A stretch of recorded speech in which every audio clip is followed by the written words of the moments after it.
네, 정치가 있는 저녁 정가는 조혜진 국민의힘 의원 그리고 김영배 더불어민주당 의원과 함께 정치권 소식 다뤄보겠습니다. 안녕하세요. 예, 반갑습니다. 네, 지금 정치권에 여러 가지 현안이 있습니다만 조금 전에 이제 속보가 들어온 게 있었죠.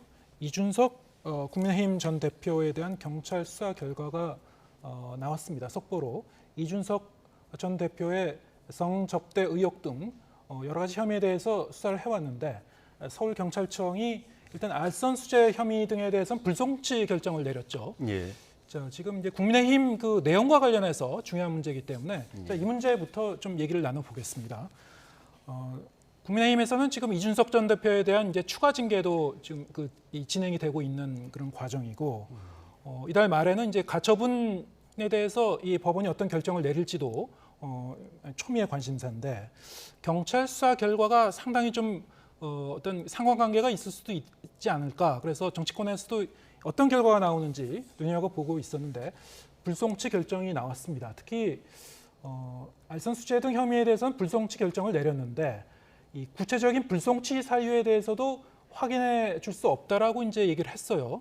하지만 또 동시에 증거 인멸 및 무고 등 고발 사건에 대해서는 또 계속 수사할 예정이다. 뭐 이런 결과가 나왔습니다. 어떻게 보셨습니까?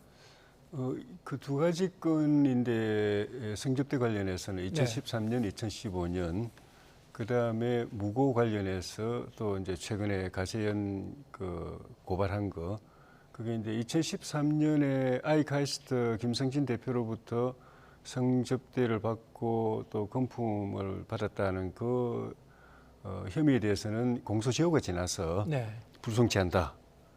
그 혐의가 사실이다 아니다 이야기는 안 하고 공소시효가 지나서 불송치한다. 그렇게 이야기했고 2015년도에 또 성접대 의혹에 대해서는 공소시효는 남아있지만 증거 불충분이다. 그러니까 사실 확인이 안 된다는 이야기죠. 그래서 불송치한다. 이렇게 이야기했는데 그러면서 이준석 대표가 이 일을 폭로한 가세연에 대해서 무고 혐의로 그러니까 무고 혐의가 아니죠. 그 명예훼손으로 이제 고소한 거를 또 어떤 변호사가 이준석 대표를 무고로 또 고소를 고발을 했거든요. 그거는 또 계속 조사를 한다는 거예요. 그건 다른 말로 하면은 2015년 거는 사실이 아니거나 아니면 사실 확인할 수 없으니까 틀었는데 2013년 거는 공소시효가 돼서 송치는 안 하지만은 사실관계는 계속 보겠다는 거예요. 그래서 사실로 확인이 되면은 이준석 대표가 그 가세연을 고소한 것이 무고가 된다. 그리고 그러니까 그 성접대 자체는 공소시효가 지나서 처벌할 수 없지만은 가세연을 고소한 거는 무고가 된다. 2013년 건도 확인해 보니까 아니거나 아니면 증거 확보가 안 된다 하면은 무고도 또 이제 그 혐의 없는 것이 되겠죠. 그래서 이 대표로서는 2015년 건이 불송치된 거는 뭐 잘 털렸는데 틀어졌는데 다 해결됐는데 2013년 건을 계속 조사하고 거기에서 성접대나 금품 받은 것이 사실로 밝혀지면은 정치적으로도 이제 타격이 있지만 무고가 또 그 유죄로 또 송치가 될 수 있거든요. 그래서 좀 머리 아픈 일이 더 남아 있는 것이 되고 그래서 근데 당윤리위원회는 직접 이 경찰 수사 결과를 근거로 해서 그 징계를 심의하겠다고 윤리위를 소집한 게 아니고 지난번 1차 윤리위에서 당원권 정지되고 난 뒤에 이 대표가 했던 그런 좀 극단적인 언행들, 대통령을 공격하고 당에 대해서 또 계속 무차별 소송하고 했던 요거를 해당 행위로 규정해가지고 징계하려고 소집한 거기 때문에 직접적으로는 이번 수사 결과는 관계는 없죠. 그런데 분위기상으로는 또 관계가 조금 있을 수는 있죠.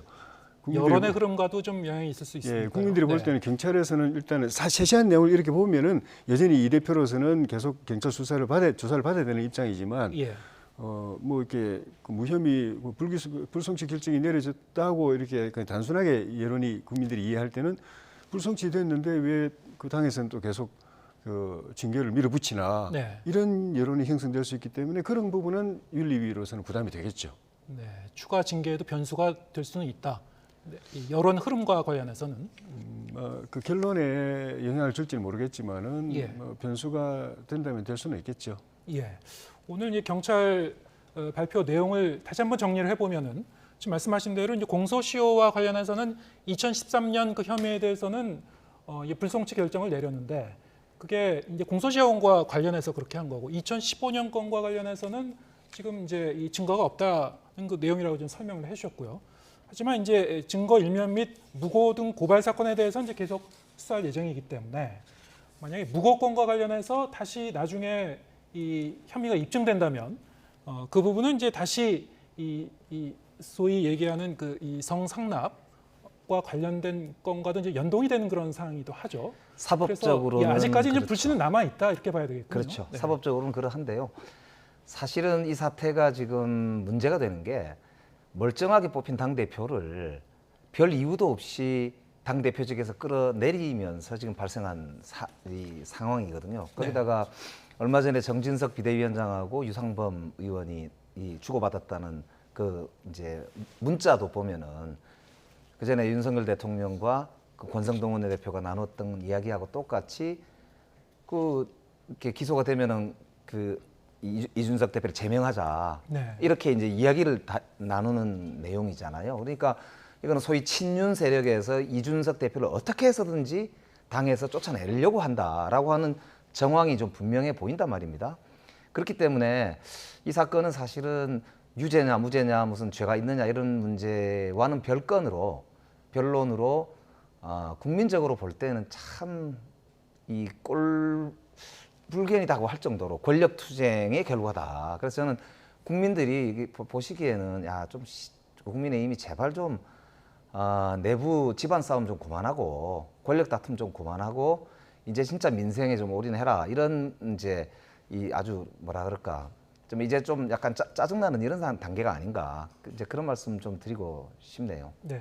지금 말씀하신 대로 정진석 비대위원장과 유상범 의원 간의 이제 문자 내용 노출되는 바람에 국민의힘 윤리위원회의 공정성이라든가 객관성에 대해서 좀 국민들이 좀 의구심을 가질 수밖에 없는 상황이 아니냐 이런 시각이 많습니다.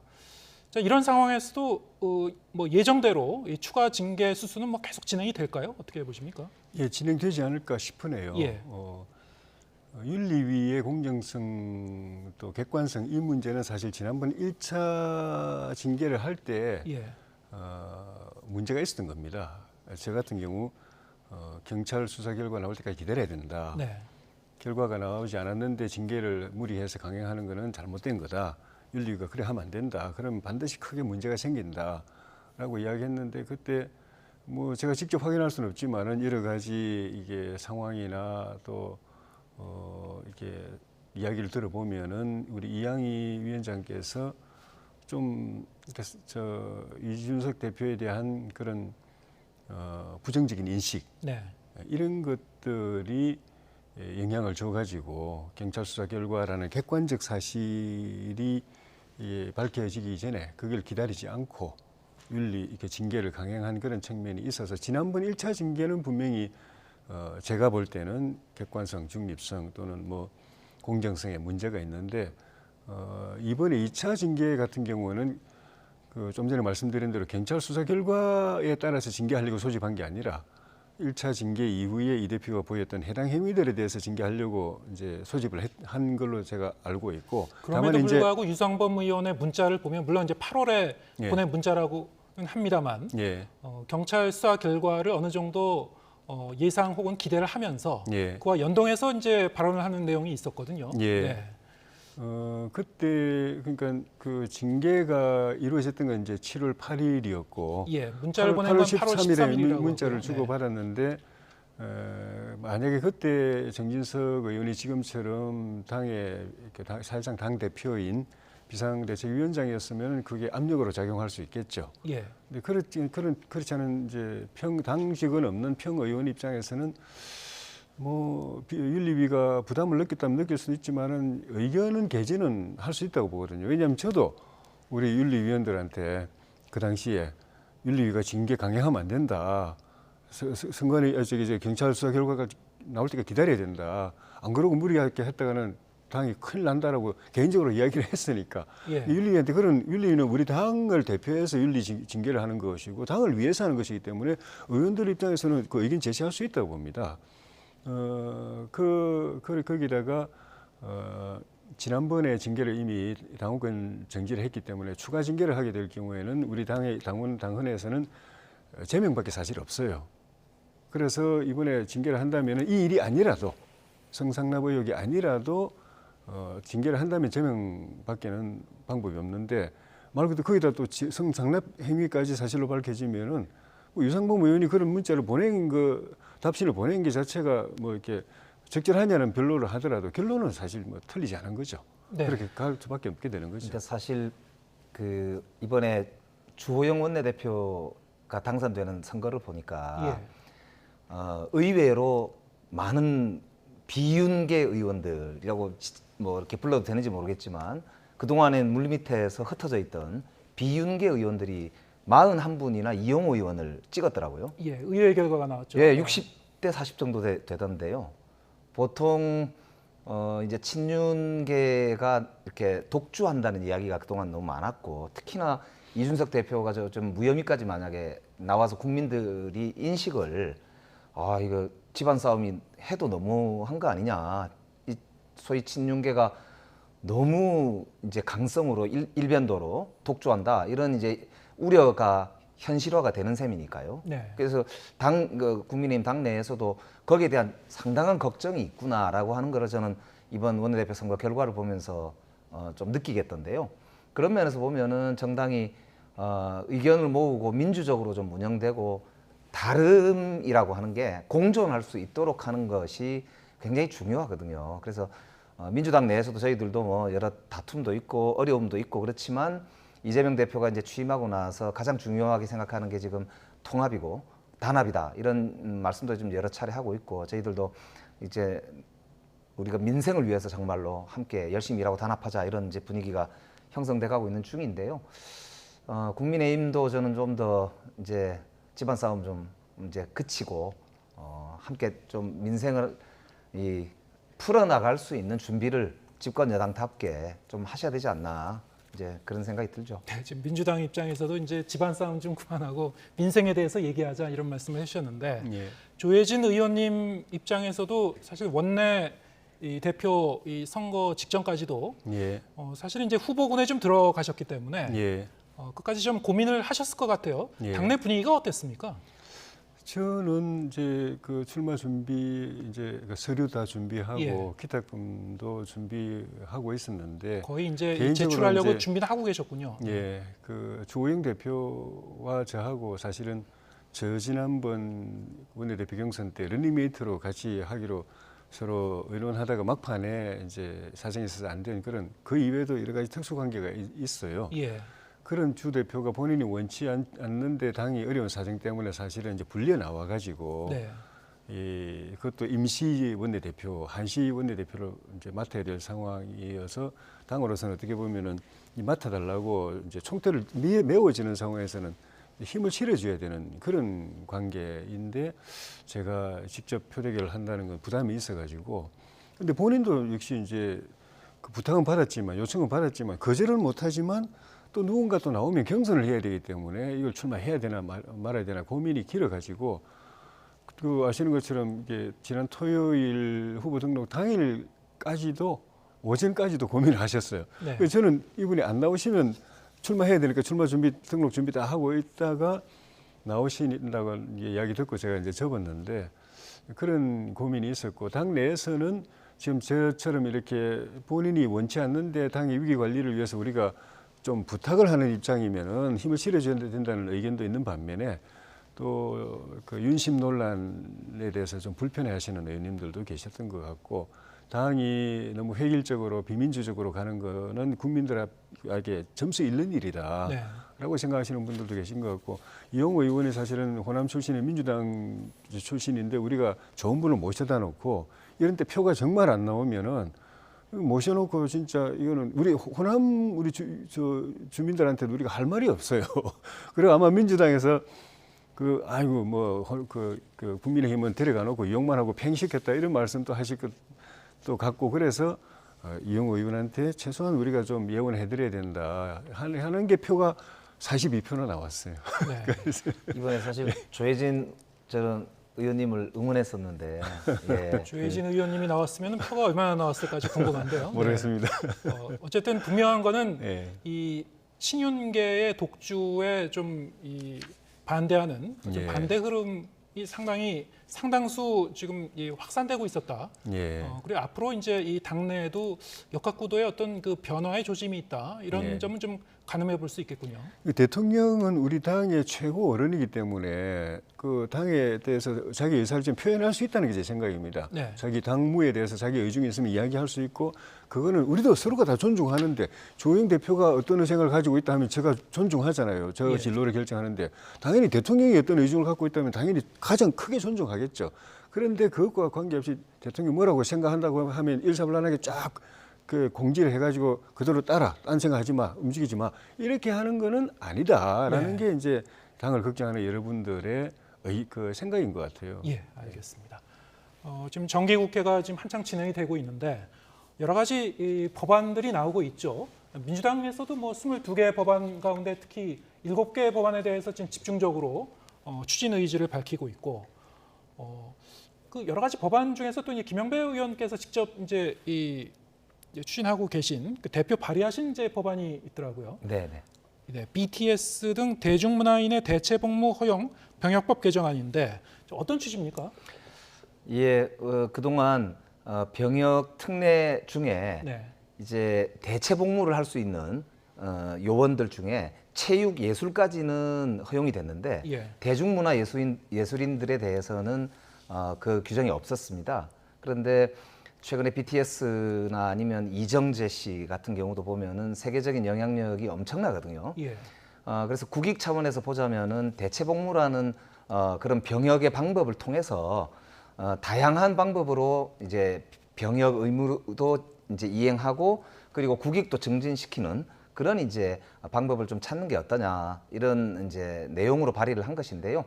최근에 국방위원회에서 공식적으로 저희들이 여론조사를 했는데 국민들의 60.9%가 찬성한다는 의견도 밝히신 바가 있습니다. 굉장히 이제 사회적으로 논란이 있을 수 있습니다. 토론이 필요하다고 생각하고요. 그러나 좀 더 슬기롭게 좀 다양한 방법을 찾을 수 있으면 더 좋지 않을까. 국익 증진에도 도움이 되고 또 다양성을 증진시키는 데도 도움이 될 수 있지 않을까. 이제 그런 생각을 하고 있는 것입니다. 네. BTS 같은 경우는 사실 연말까지는 지금 그 연기가 돼 있습니다만 내년으로 넘어가면 이제 이 복무를 해야 되는 예, 그런 그렇습니다. 상황인 거죠. 멤버 중 한 명이 진이라고요. 네. 그 진 멤버부터 차근차근 지금 이제 입영 시기가 다가오고 있는 거죠. 그런데 이제 여론조사 결과는 그렇게 나왔습니다만 여전히 국방부와 병무청은 좀 부정적인 입장인 것 같습니다. 어떻게 보고 계신지요? 저는 김영배 의원 대표 발의 법안이 국방위 통과, 법사위 통과해서 본회의까지 올라오면은 찬성 들을 생각입니다. 찬성할 계획이십니까? 네. 감사합니다. 지금 말씀도 있었지만은 이게 우리 국민들이 불공정하다고 생각하는 거는 그 개인이 군내 그 병력에 관해서 이제 혜택을 받았는데 자기가 혜택 받은 거로 끝나고 사회에 기여하는 게 아무도 없으면 그게 불공정하다고 보는 거거든요. 네. 근데 우리 문화예술 이미 이제 인정하고 있는 거기다 이제 대중문화 이쪽은 뭐 사람마다 이렇게 케이스마다 다르지만 경우에 따라서는 지금 말씀하신 BTS처럼 어마어마한 국가적 기여 이익을 국가에 기여한다는 것은 국민에게 기여한다는 거거든요. 네. 뭐 이제 기업에도 기여하잖아요. 기업의 브랜드까지 올려주고 우리 국민들이 해외에 나가더라도 BTS 때문에 그 우리가 옛날에 그 싸이의 저 강남 스타일 같은 거 그 외국에 나가 보면은 그 현지인들이 우리를 막 이렇게 거기서 왔냐고 이러면서 개인적으로도 그렇게 그 예우받는 느낌이 들잖아요. 그게 얼마나 큽니까? 그런데 그런 개인이 이 혜택 받는 거 그 개인이 혜택 받는 게 비교할 수 없는 정도의 국민과 나라에 이익을 주는 거기 때문에 그건 개인의 특례가 아닙니다. 특혜가 아니고 종교적인 이유로 병역을 거부한 것도 우리가 존중해가지고 저기 대체 복무 허용하고 있는데 국가와 국민에게 그렇게 어마어마한 기여를 하는데 그거 못 해줍니까? 네. 그 사람을 위해서 아니라 우리 자신을 위해서. 또 우리 얼마든지 할 수 있잖아요. 국위를 선양하고 이제 국가 이익에 이제 기여를 했기 때문에 예. 이를테면 뭐 올림픽이나 월드컵 나가서 좋은 성적을 거둔 것과 거의 비슷한 맥락에서 이런 BTS만 사람들에게도, 놓고 보면 비교도 안 될 정도죠. 오히려. 예. 특혜를 줄 수 있다, 예. 병역 특혜를 줄 수 있다 이런 입장이시고 사실 이제 병역 문제는 우리 사회에서 상당히 또 이제 예민하고 예. 여러 가지로 의견이 좀 엇갈리는 문제이기도 하기 때문에 이번 국회에서 좀 더 이제 심도 있는 그런 논의가 됐으면 좋겠습니다. 오늘 말씀은 여기까지 듣겠습니다. 조혜진 국민의힘 의원 그리고 김영배 더불어민주당 의원과 함께했습니다. 고맙습니다. 맞습니다. 고맙습니다.